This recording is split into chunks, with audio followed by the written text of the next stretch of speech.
일반적으로 한국인들의 묘비명을 보면 몇 년도에 태어나서 몇 년도에 죽었다, 고 아무개의 묘, 그렇게 쓰여 있습니다.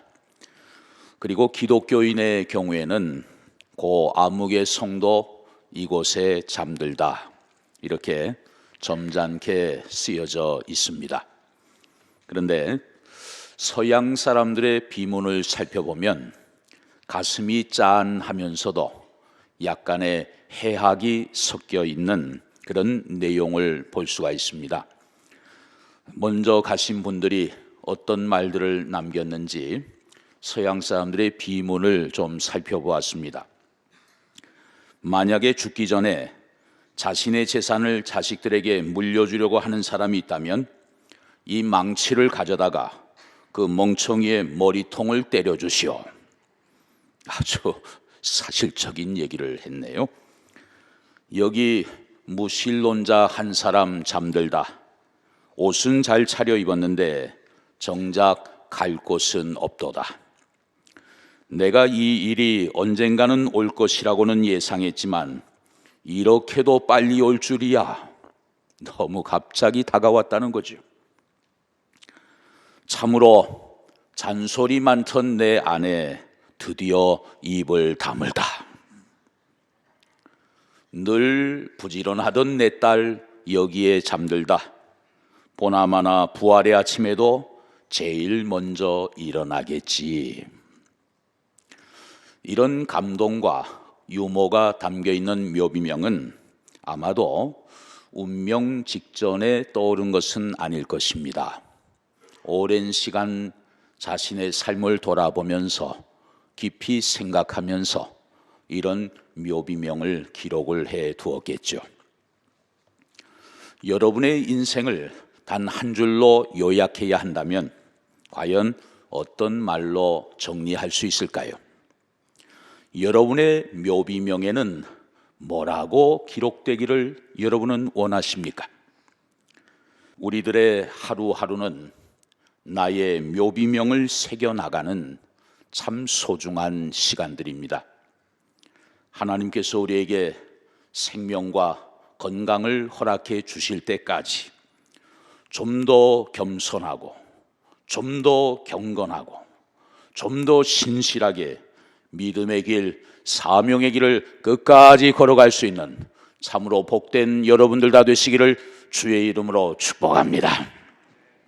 지금 우리는 한 해를 갈무리해가는 12월의 끝자락에 서 있습니다. 12월 이 시기만큼 우리 인생에 있어서 종말론적 긴장감을 잘 드러내주는 때는 없는 것 같습니다.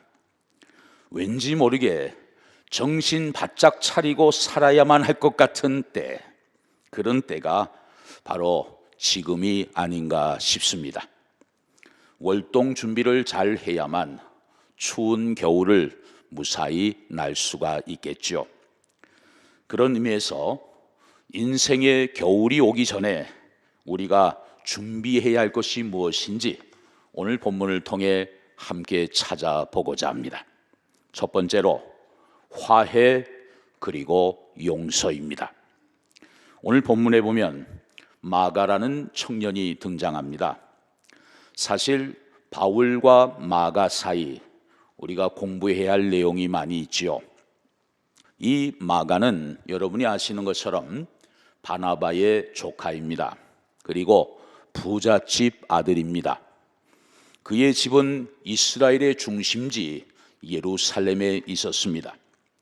소위 마가의 다락방으로 잘 알려진 바로 그 집입니다. 예수님께서 잡히시기 전에 제자들과 함께 최후의 만찬을 그 집에서 하셨고, 그리고 얼마 후에 오순절 성령 강림 사건이 일어났던 그 집입니다. 그 집의 아들이 바로 마가지요. 바울이 복음 사역을 처음 시작할 때 그와 함께 했던 사람들이 꽤 많이 있었습니다. 그런데 바울의 말년에 보니까 그 많던 사람들이 다 바울 곁을 떠나가 버렸습니다. 오늘 본문 10절부터 11절 상반절에 보면 대만은 이 세상을 사랑하여 나를 버리고 데살로니가로 갔고 그레스게는 갈라디아로 디도는 달마디아로 갔고 누가만 나와 함께 있느니라. 지금 말하고 있는 바울의 어조와 톤이 굉장히 섭섭하고 쓸쓸한 여운을 남기고 있습니다. 바울 곁에 있던 사람들은 다 떠나고 지금 누가만 남아 있습니다. 누가는 어떤 사람입니까? 직업이 의사였고 또 역사를 기록하는 역사가였습니다. 그러한 누가를 하나님께서는 끝까지 바울 곁에 있게 해 주신 것이죠. 그런데 이제 순교의 죽음을 앞두고 있는 이 사도 바울이 이 시간 간절히 찾는 또 한 사람이 있었습니다. 자, 본문 11절을 보시죠. 누가만 나와 함께 있느니라. 네가 올 때에 마가를 데리고 오라. 그가 나의 일에 유익하니라. 바울이 찾고 있던 사람이 누굽니까? 바로 마가였어요. 사실 예전에 바울과 마가 사이에는 관계가 별로 좋지 않았습니다.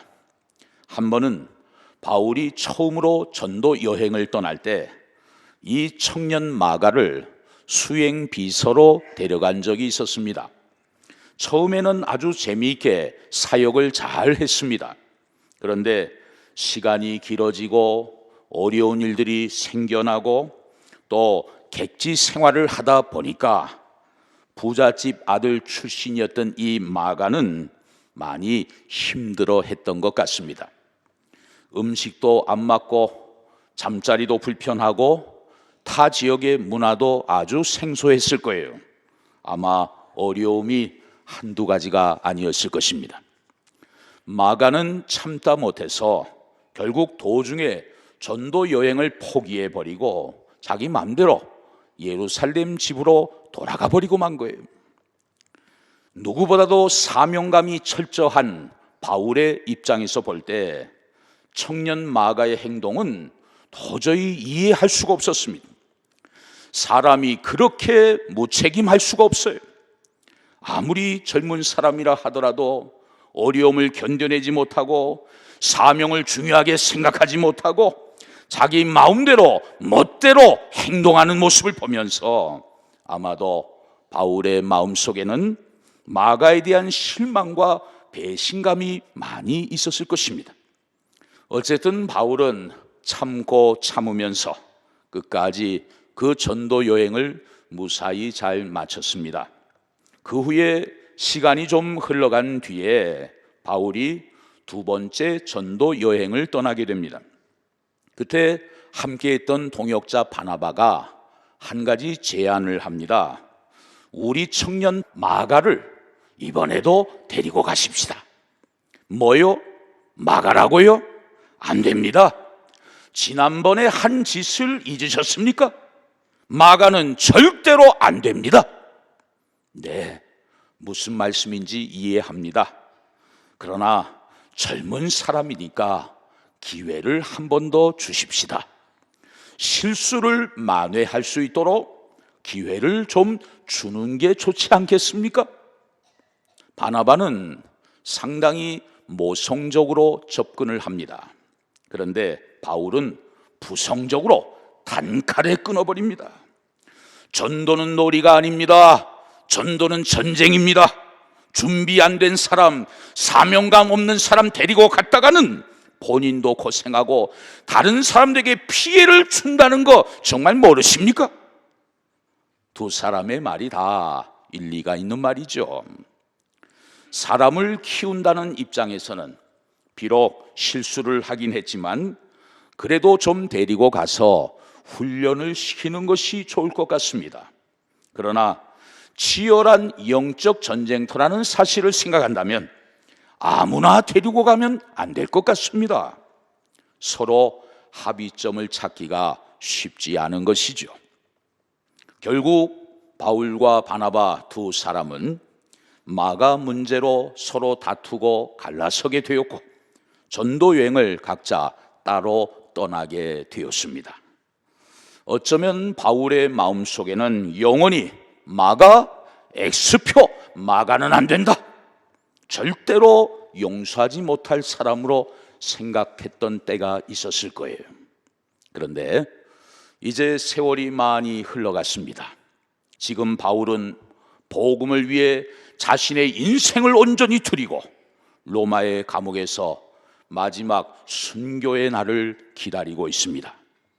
자신의 지난 날들을 회상하면서 자기를 돌아보는 자성하는 시간들을 많이 가졌을 것입니다.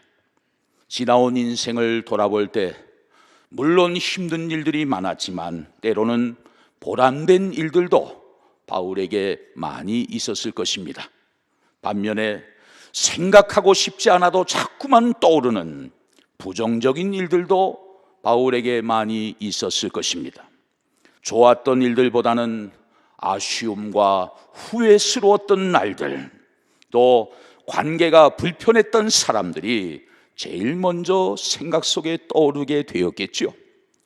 바로 청년 마가가 바울의 마음에 걸렸습니다. 바울은 고민이 생겼습니다. 이 불편한 관계를 어떻게 하고 갈 것인가?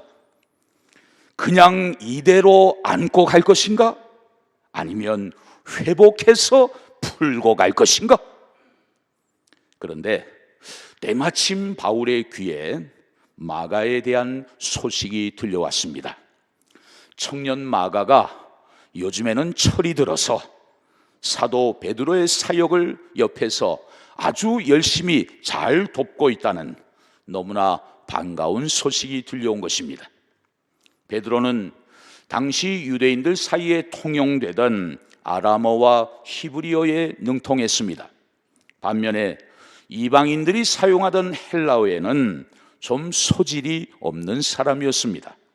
그래서 베드로가 여러 사람들에게 복음을 전할 때 헬라어를 잘 구사하는 이 청년 마가가 옆에서 베드로의 사역을 잘 도와주었던 것이죠. 그러면서 마가는 베드로의 입을 통해 증거되는 예수님에 대한 생생한 간증과 증언을 옆에서 직접 들을 수 있었습니다.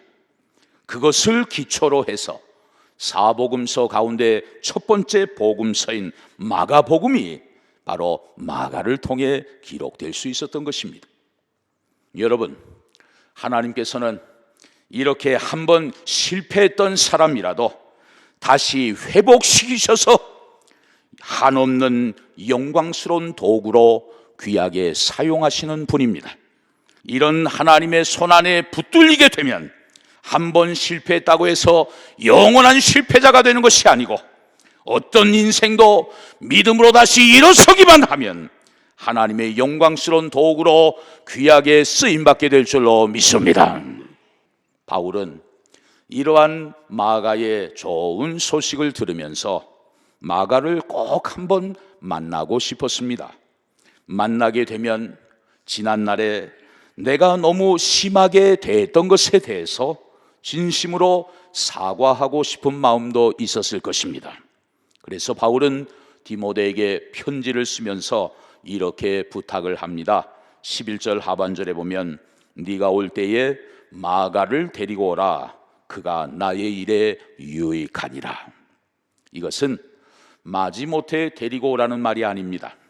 그냥 나 혼자 마음으로만 용서했다는 말도 아닙니다. 꼭 데리고 와라. 내가 그에게 해줄 말이 있다. 그는 나의 일에 유익한 자니라. 이것은 용서를 넘어선 축복의 마음을 그대로 표현하고 있는 것이죠. 한때는 그렇게 미워했는데, 한때는 아예 마음 밖으로 내놓은 사람이었는데 어느새 바울은 마가를 품고 있었습니다. 게다가 자기 마음의 생각으로만 끝난 것이 아니고 구체적인 말과 행동으로 그의 진심을 표현하고 있는 것입니다. 어떻게 그것이 가능했을까요? 바울은 지금 인생의 겨울을 맞이하고 있음을 알았기 때문입니다. 마지막 시간이 바울에게 다가오고 있다는 사실을 그는 직감하고 있었기 때문이에요. 이제 머지않아 내가 주님 앞에 서야 할 것인데 기왕이면 가벼운 마음으로 서야 하지 않겠는가? 불편한 관계, 해결하지 못한 숙제를 안고 내가 거룩하신 하나님 앞에 어떻게 설 수 있겠는가? 바울은 이런 생각, 이런 고민을 깊이 했던 것입니다. 아마 여러분들 중에는 내가 다른 건 다 참아도 그것만은 참을 수 없다, 내가 다른 사람은 다 용납해도 그 인간만큼은 내 눈에 흙이 들어오기 전에는 도저히 용서할 수 없어, 그런 분들이 혹 계실지 모르겠습니다. 마가를 데려오라, 바울의 이 한마디 속에는 용서와 화해의 모습이 들어 있습니다. 여러분에게도 혹 마가가 있지 않습니까? 있다면 여러분은 어떻게 하시겠습니까? 오늘도 그냥 그대로 가시겠습니까? 내일도 그 불편한 관계를 그대로 품고 살아가시겠습니까? 그러면서도 하나님을 예배한다고, 그러면서도 하나님을 찬양한다고, 그러면서도 아주 고상한 신앙인인 것처럼 그렇게 가면을 쓰고 살아가시겠습니까? 복음서에 나오는 주님의 말씀이 한 가지 생각납니다. 너희가 나에게 예배 드리려고 재물을 갖고 나왔어도 갑자기 형제와 화해해야 할 일이 생각나거든 예배 시간 늦어도 괜찮으니 그 재물을 내려놓고 그 형제와 화해한 다음에 나에게 와서 예배하라. 그 재물 없어도 괜찮으니 그 사람과 화해하고 그 다음에 나에게 와라. 그리하면 내가 그 제사를 기쁘게 받으리라. 주님의 말씀이에요. 여러분에게 인생의 겨울이 다가오기 전에 정말 하고 싶어도 할 수 없는 그런 마지막 순간이 갑자기 여러분에게 다가오기 전에 지금 할 수 있을 때에 여러분 속에 있는 마가를 다 품으실 수 있기를 주의 이름으로 축복합니다. 두 번째로, 인생의 겨울이 오기 전에 우리가 준비해야 할 것은 바로 하나님의 말씀입니다. 본문 13절을 보시죠. 네가 올 때에 내가 들어와 가보의 집에 둔 겉옷을 가지고 오고 또 책은 특별히 가죽 종이에 쓴 것을 가져오라. 바울은 지금 디모데에게 편지를 쓰면서 네가 올 때 빈손으로 오지 말고 두 가지를 좀 갖다 달라고 심부름을 부탁합니다. 하나는 겉옷이고 하나는 가죽 종이에 쓴 책을 갖다 달라고 부탁을 했어요. 가죽 종이에 쓴 책 뭘까요? 바로 구약 성경을 말하는 것이죠. 로마의 감옥에서 지금 바울은 인생의 마지막 겨울을 기다리고 있습니다. 자기 주변에 함께했던 사람들 다 떠나가고 아무도 없습니다.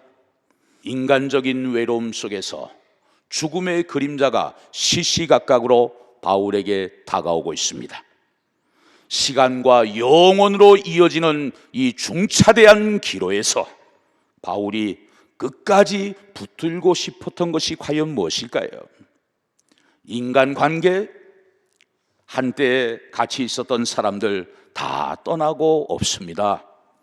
인간관계도 영원한 것이 아니었음을 바울은 그때 깨닫게 되었어요.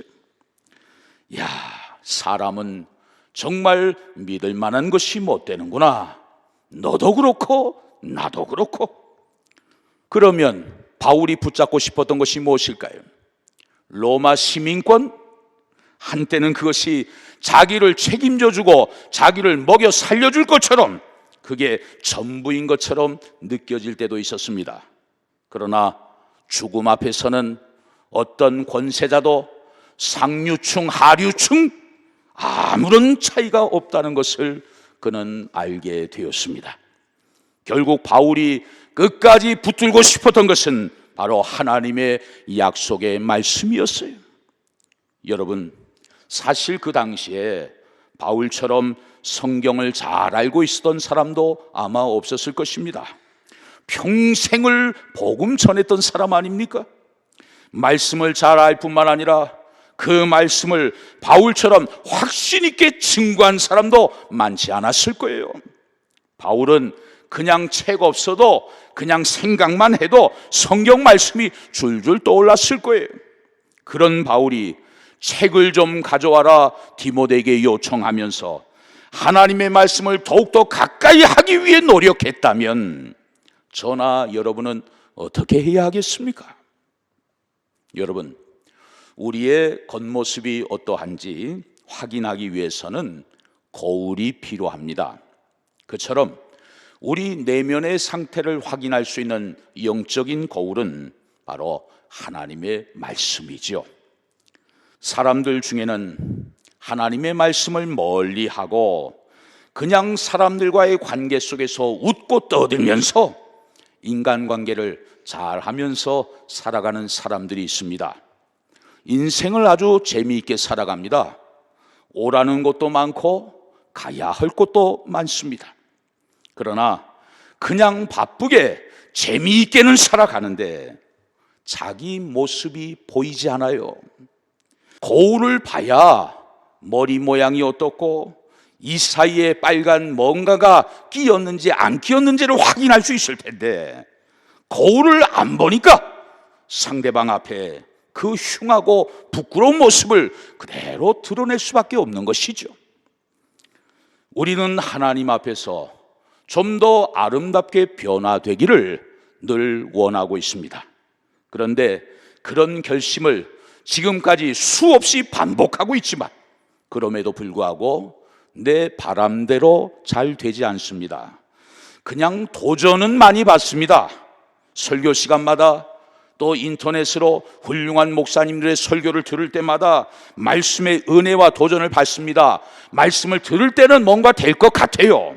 그런데 일상으로 돌아가면 뭐 별 차이 없이 그냥 다시 예전의 모습으로 돌아가는 것, 이것이 솔직한 우리의 모습 아닙니까? 그래서 어떤 사람들은 전에는 새해가 되면 새해 결심을 꼭 했었는데 이제는 바뀌었다 그래요. 나는 이제부터 어떤 새해 결심도 하지 않기로 결심했다. 뭐 해봐야 한 달을 넘기지 못하니까. 괜히 자존감만 낮아지고 자기 자신에 대한 신뢰만 떨어지니까 그렇겠죠. 여러분, 하나님의 말씀의 거울 앞에서 우리의 참 모습을 발견하는 그 순간부터 진정한 자기 발견과 참된 변화가 비로소 시작되는 줄로 믿습니다. 사랑하는 성도 여러분, 우리 모두가 분명히 알아야 할 것이 있습니다. 우리 자신에게도 인생의 겨울이 점점 다가오고 있다는 사실을 말이에요. 인생의 겨울, 영적 겨울이 오기 전에 인간 관계 속에서 여러분 마음속에 응어리져 있는 그 묵은 관계를 믿음으로 사랑으로 용서하고 다 품으실 수 있기를 주의 이름으로 축복합니다.